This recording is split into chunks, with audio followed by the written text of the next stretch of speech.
ભારત દેશમાં 2022માં એઆરટી અને surrogacy act નામનો કાયદો લાગુ કરવામાં આવ્યો। એ પહેલાં કોઈપણ ઉંમરે સ્ત્રી અને પુરુષ માતા પિતા બની શકતા હતા। તમે ઘણી બધી વખત એવું સાંભળ્યું પણ હશે કે અમુક સ્ટેટમાં કોઈ 80 વર્ષના, કોઈ 70 વર્ષના, 60 વર્ષના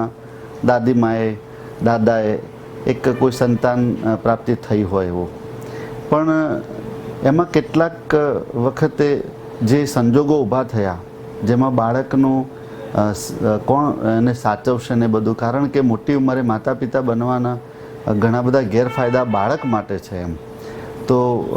કેન્દ્ર સરકાર 2022માં ભારત દેશમાં એઆરટી અને સરોગસી એક્ટ નામનો એક કાયદો લાવી અને એ કાયદા પ્રમાણે હવે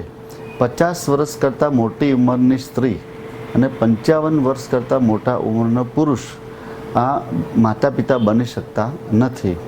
હા, જો તમારા એટલે મીન્સ સ્ત્રીની ઉંમર